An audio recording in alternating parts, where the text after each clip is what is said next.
Hello, DelusionDispeller back to do hopefully the conclusion of how I moved on.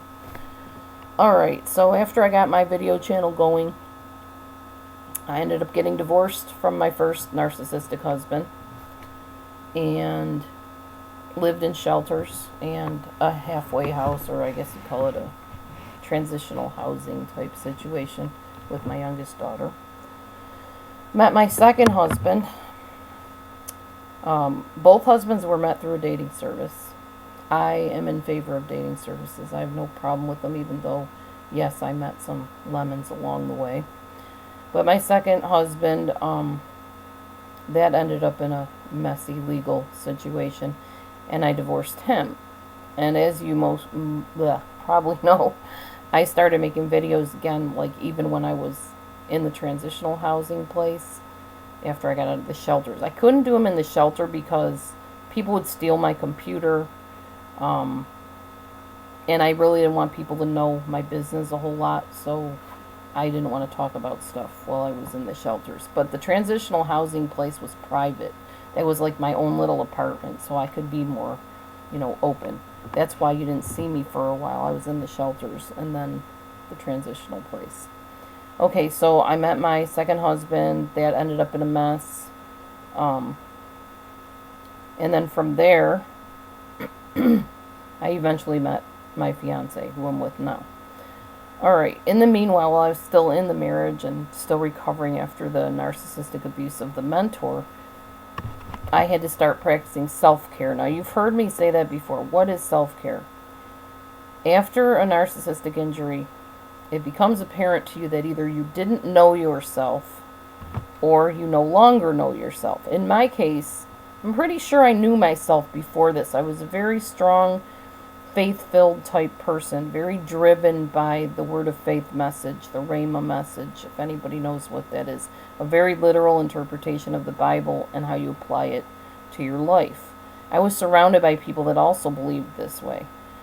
But after all of this happened, I had to pick up the pieces because I had put all my beliefs on the back burner to believe what Anita wanted me to believe. So I had to find again what I believed. I had to reestablish what my hobbies were, what my favorite color was, what my favorite food was, what I enjoyed doing during the day, what I didn't like, what I did like, because I didn't remember any of that. I literally had my identity psychologically robbed from me, and I didn't know who I was. And I had no support to get that back whatsoever because my ex-husband, husband at the time, was a narcissist, and pretty much his solution to stuff was, if somebody bothers you, just don't be around them. So that was my phone going off, sorry, or my fiance's phone. And basically, I had to pick up those pieces. And what happened was I started eating healthier. I went on a gluten-free diet plan with my daughter, who was having health problems at the time, and I lost a bunch of weight.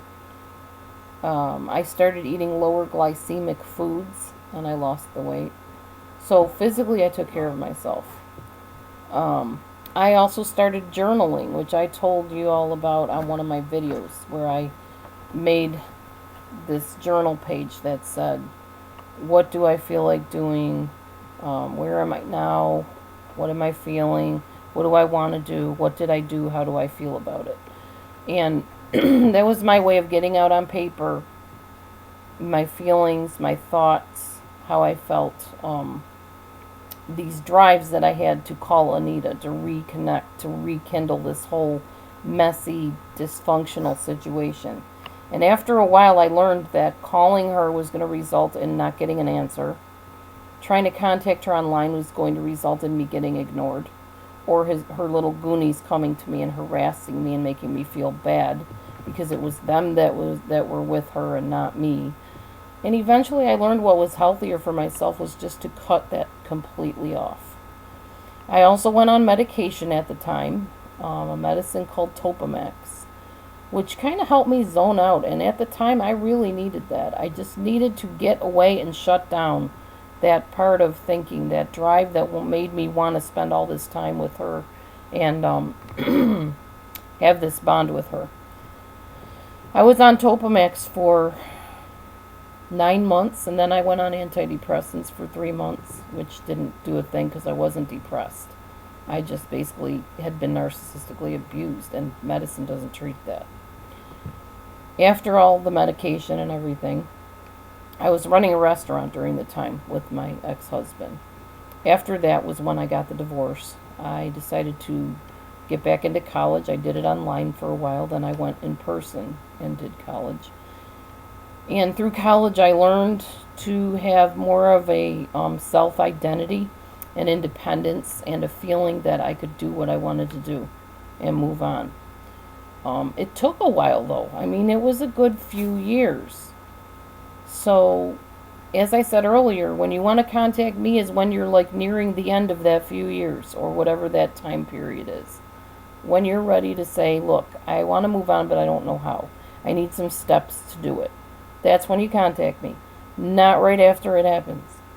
I can tell you right after what happened to me, I needed to be on medicine. There is no other thing that would have helped me. You could have sent me the biggest guru from any country, state, or whatever, given me massage therapy, acupuncture, prayer, deliverance, whatever. It would not have helped. I needed to literally be on medicine. Not everybody does, but I did, and I'm glad it was there at the time. Unfortunately, it does have side effects. I lack my short-term memory a lot, and it kind of dulled some of my other senses at times.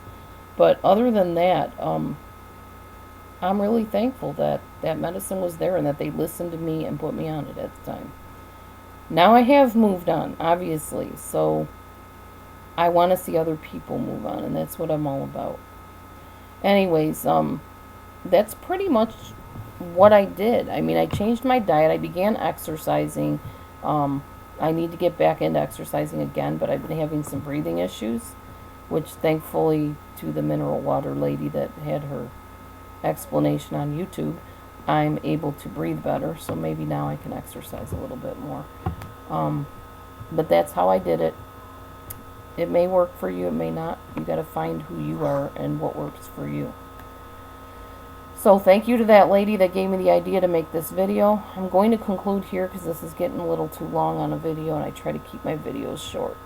Thanks for watching. If you have any questions, put them in the comments below. Write me an email, DelusionDispeller@gmail.com. I do offer life coaching sessions for a fee. If you're interested in that, contact me again, DelusionDispeller.com. Thanks and have a great day, and God bless you.